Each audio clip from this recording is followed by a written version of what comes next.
Welcome to Outdoors, my garden. Years ago I did a show on the Food Network called From My Garden. However, it wasn't my garden. It was up at Fetzer in Hopland. Beautiful organic garden up there. The idea for the show was my idea. The idea was to be in a garden, picking an item, showing you how it looks.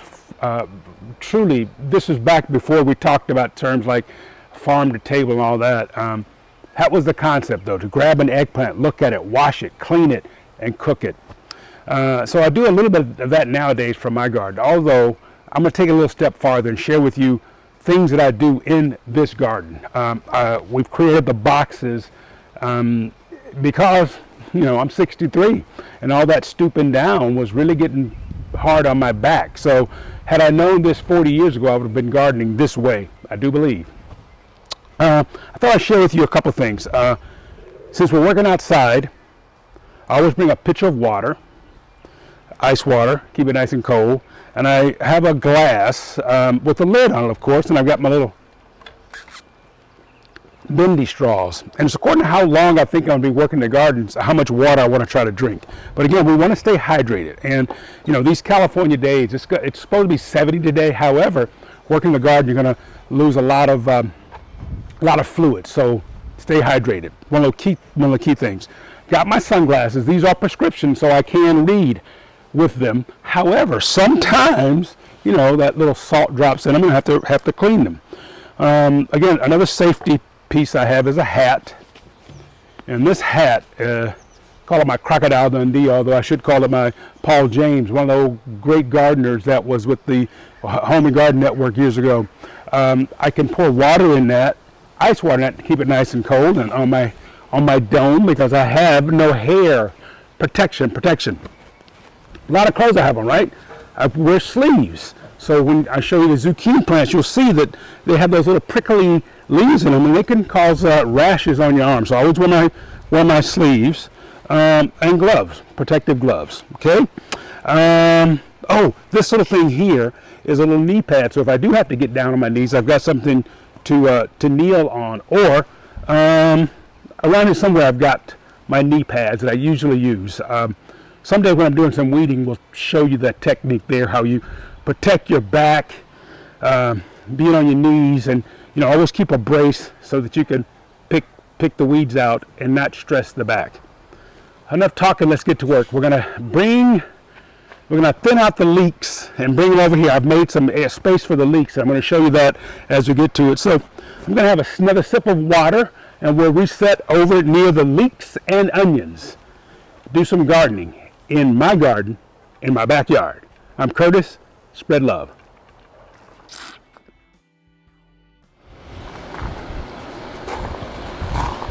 Here we are at the leeks here, and these are onions on the right, and I've got onions on the left. I'm going to take all of these out, then we're going to move them over, and I'll show you where we're going to plant them once we get there. Also, I want to point out, I do look like I'm dressed for the clown show, right? Well, these are some chef pants. Again, I like to have pants on when I'm outside too. We're protecting myself not only from the foliage, it's also from the sun. I don't want to get sunburn. Okay, we definitely want to fight melanoma. Thinking about you, Nate. Love you, kid. Up there in heaven looking down at us. All right. Nathan Bloom. Great kid. Okay, so let's remove these leeks. And if the soil is if it's too tight, I may have to water it and come back later, okay? Let's see if I can pull one up. Oh, I also need to show you some things here. This plank, the original one split, so I had to replace it. And it's down here. So what I'm going to do is take this one. This has to cure so that we can paint it black to match the others. And this one, I don't want to throw it away. We're going to cut it into sections, and I'll show you why later on, because I'm sectioning off the garden, and we'll talk about that concept later too. Let's get back to work here. Let's see if I can get in here and pull one of these up. Oh yeah, look at that. Now, so we'll take the leeks out, and you see the little white part there. We're going to drop them down so that all that becomes white, and we get the leeks to become a little larger. Okay, let's see if we can get them out without digging. I think I'm going to take my got my little trial there. I hope Phil Smith is watching this. Phil Smith's one of my buddies from Georgia. He and I worked together at Green Brothers Nursery. Oh no, I lost one. I think I have to cook with that one today. Phil Smith and I worked at Green Brothers Nursery together down in Conyers, Georgia. My first real job, and I learned so much from him. And also Mr. Smith, who ran the nursery. No relation to Phil, just two great guys named Smith.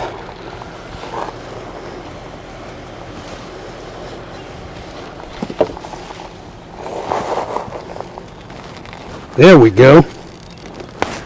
Getting that soil to loosen up.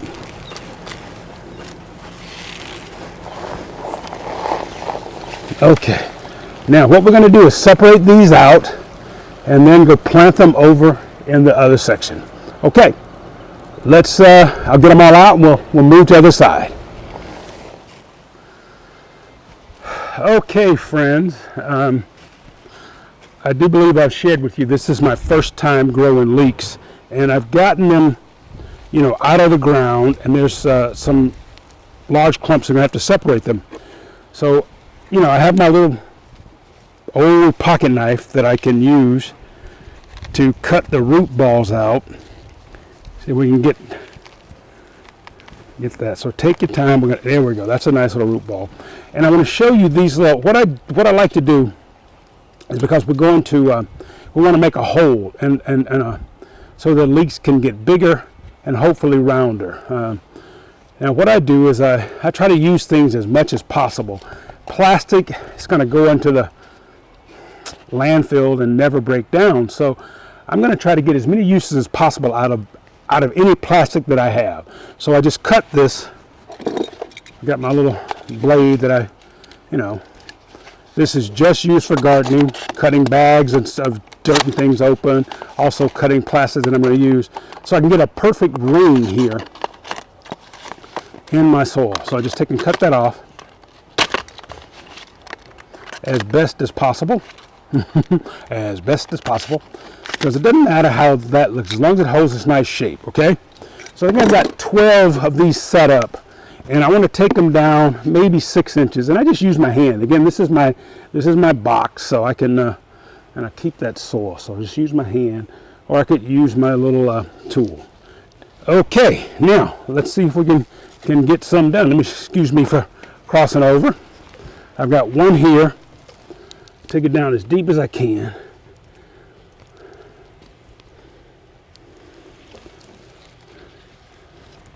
I think I'm gonna have to make my holes deeper. So come back once I get these holes deeper and we'll start dropping our leeks in. Okay, so I've got the holes deeper and the leeks are in. You see they're up to about right here. So hopefully our leeks, all that will turn white. Okay, now the holes are dug. The soil is in the wheelbarrow to my right. What I want to do now is fill each hole with water before adding the dirt back. We'll give them a good watering so that they can hopefully grow healthy and produce some gorgeous leeks for us. Now I have quite a few leeks left over, so I'm going to take to another part of the garden and try a different growing technique. I'm going to do a trench. I'm going to do trenches, and then we'll put them in that way and see which ones turn out best. Okay, let's add water. Let's go ahead and fill our trenches with some water. I'm going to pinch the hose off and just give them a nice fill there. Now I will come back and water these again after we fill them in with dirt. This is the initial watering to get those roots nice and moist. I have marigolds planted in here, petunias. This right here, these are potato plants, 2 potato plants that came up on their own elsewhere in the garden, so I moved them here. And they seem to be doing very well. I've got a red and a purple potato, I believe it is. All right, now this is watered nicely. And earlier I'd mentioned to you that I sectioned the garden off, and this comes from that concept of the square foot garden, so I can control the area of what I want to grow And instead of looking at the whole garden and thinking, oh my goodness, I got to have stuff to fill it up, I just take it section at a time, and eventually we'll get it all growing. All right, we're going to fill these up with soil, then we'll move to the other side and do a trench and plant the rest of the leeks there. Peace, spread love. Now, I've dug a trench, and that part is in shadow. I'm going to do the same thing we did over with the little hose, except this time I'm going to water from the top. We're just going to see how things turn out. I'm going to cover these up, then I'll trench this side and add the remainder of our leeks, okay? They are absolutely beautiful. All right, let's cover up and make another trench. Where's my shovel? Here's my shovel. Oh, and I've got a little row of leeks back here as well.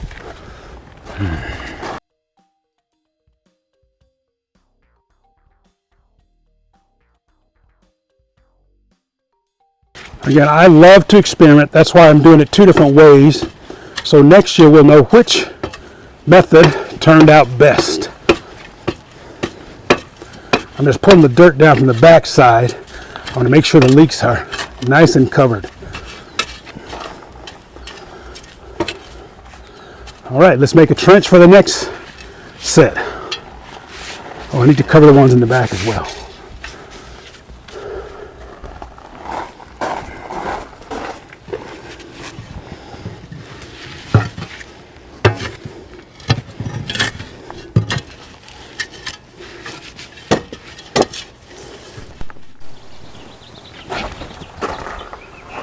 Well, wrapping up my day in the garden.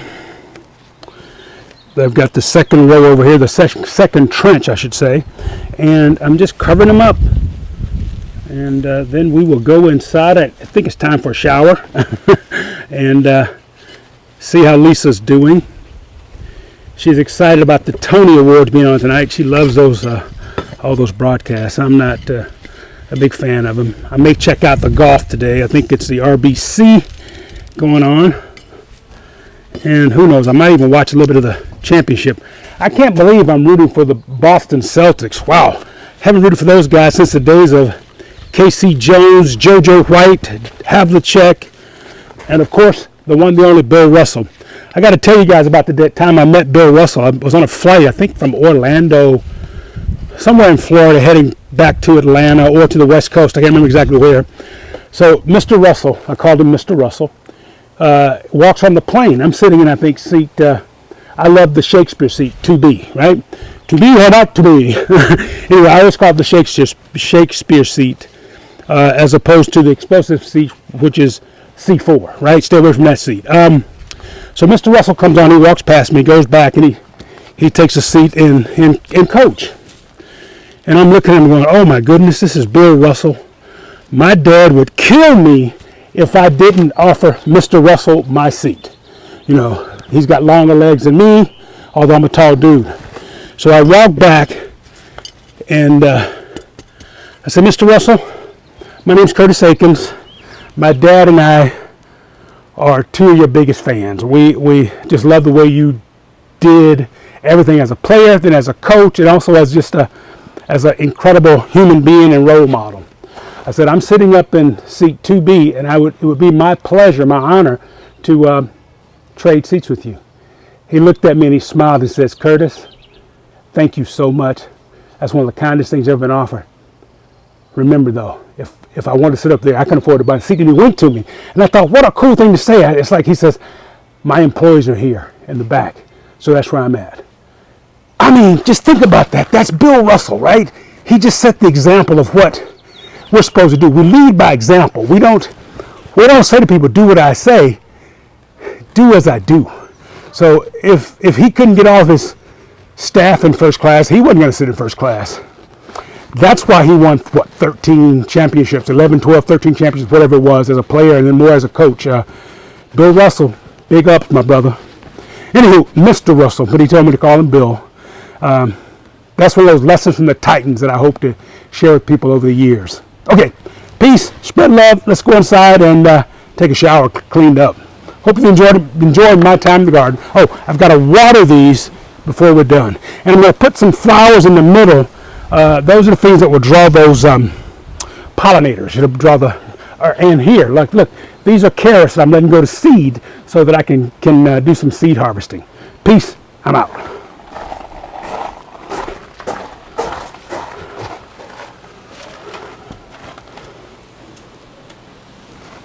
So it's been about a week since I moved the leeks from that location over there, and we'll get a close-up on that a little later, to this spot right around here. See if I can get in closer so you can take a look at these.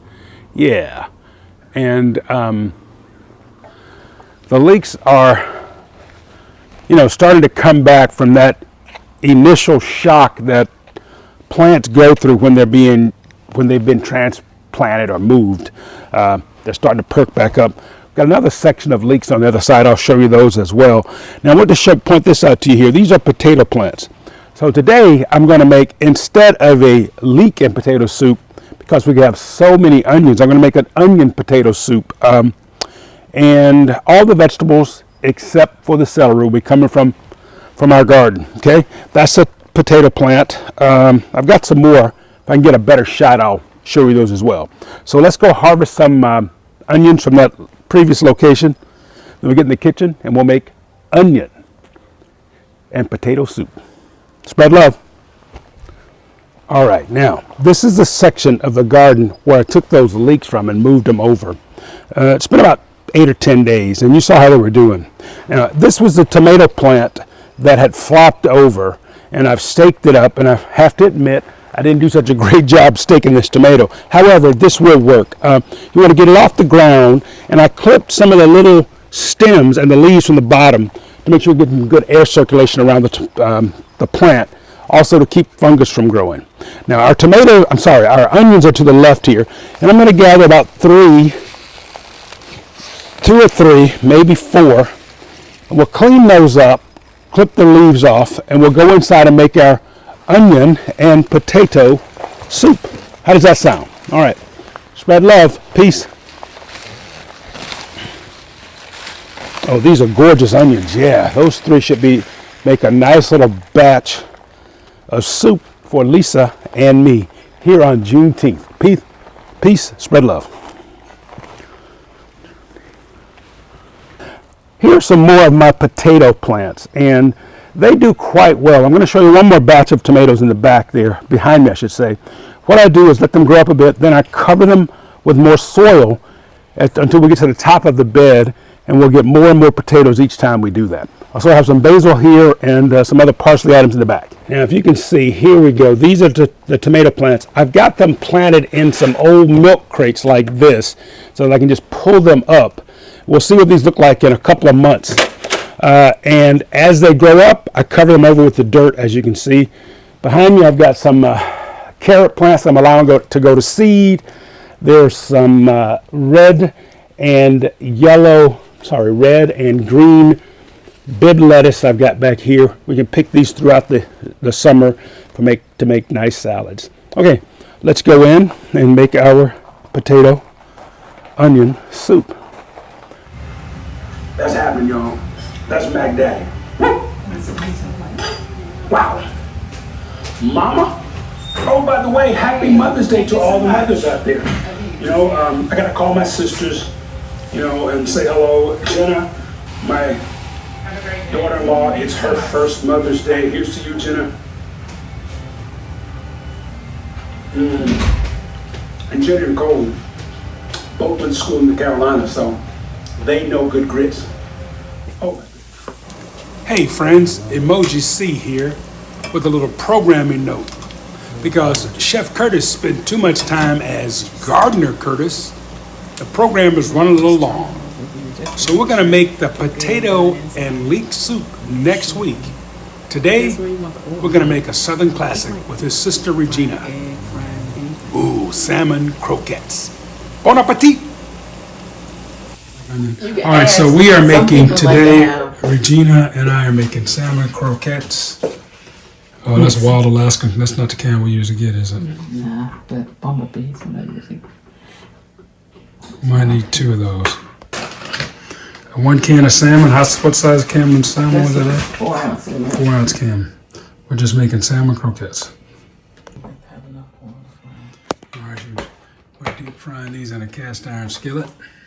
On a fork. Shit, I forgot this was good. There's no bone in this one. Like when I get it at home, the can I use have bone in it. So. Alright, on a fork to mash it up? Yeah. I didn't mean to do it with a spoon because I was going to use a spoon to get the. Okay. That's why I mashed it up. This one don't have a lot of juice in it either.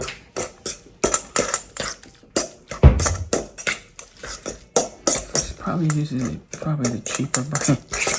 The cheaper brand has more juice. Probably.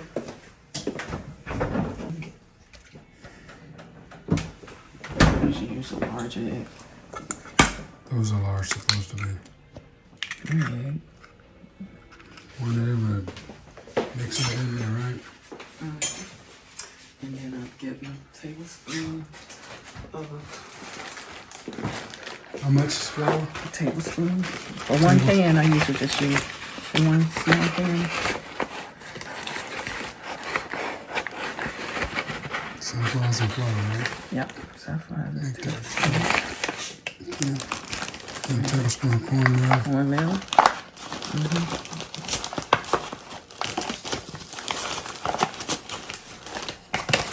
Tablespoon of cornmeal. Cornmeal. A heaping spoon. You got a heaping spoon. Just rip that bag open if you want to. That should be enough. Okay.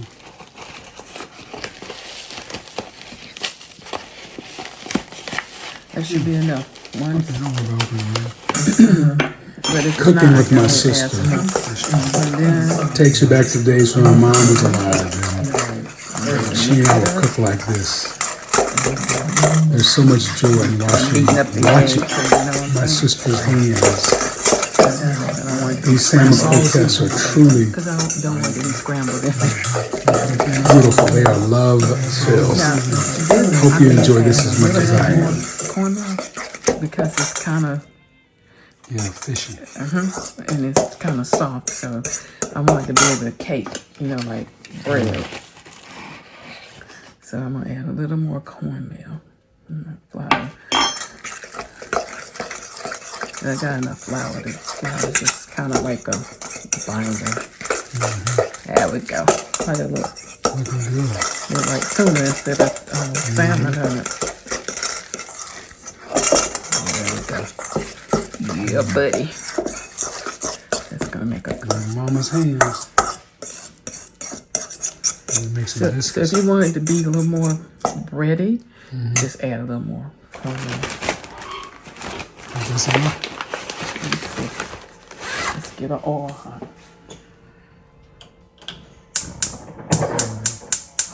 That's it. Yeah. I'm gonna cook these in corn oil. And then it's going to depend on how big you want them. Because a lot of people make big salmon croquettes. If you're going to make a big one, like, usually. And this is the trick, right? Just Yeah. So Mama used to do them in her hand. right. I don't. I just roll them on the side of the pan. I don't want to put them in my hand.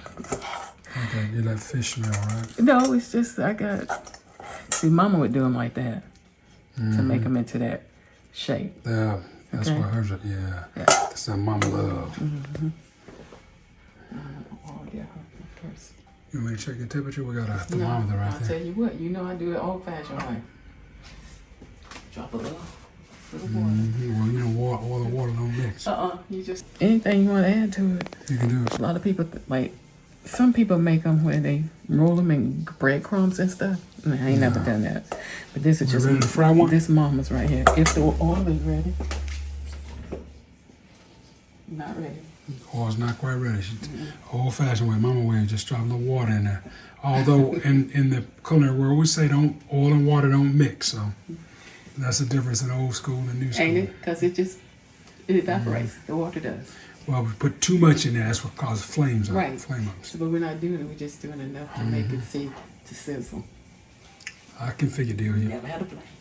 Do your thing, sister. You know? Okay, so I got my croquette ready. I'm just gonna drop it in like that. Mm-hmm. My sister's making salmon croquettes. One of the Aikens family favorites from our childhood.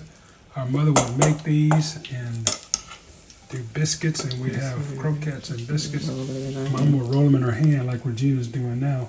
Shape Get that pretty shape. That girl. Love them salmon croquettes Mama made.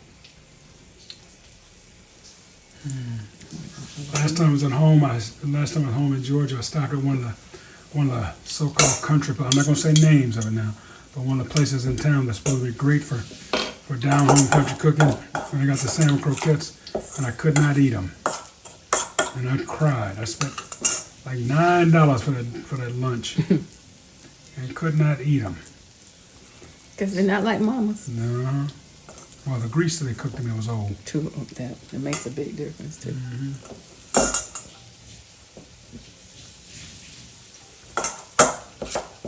And you know. All right, we're going to speed this up and watch Regina make the salmon croquettes, drop them in the hot oil, and let's fry them up so soon we can taste them.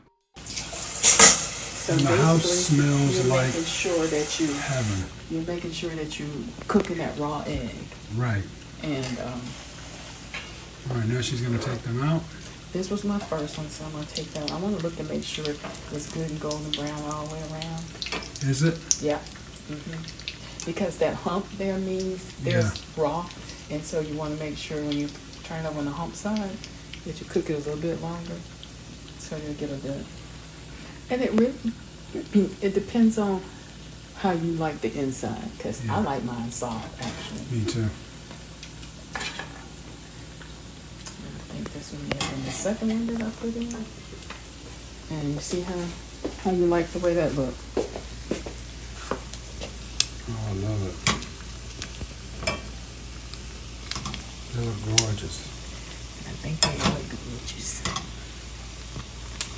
And I'm just turning them over again just to make sure they're good and done inside, that they should be. Because when you want the oil hot, so it's like frying an egg, frying anything.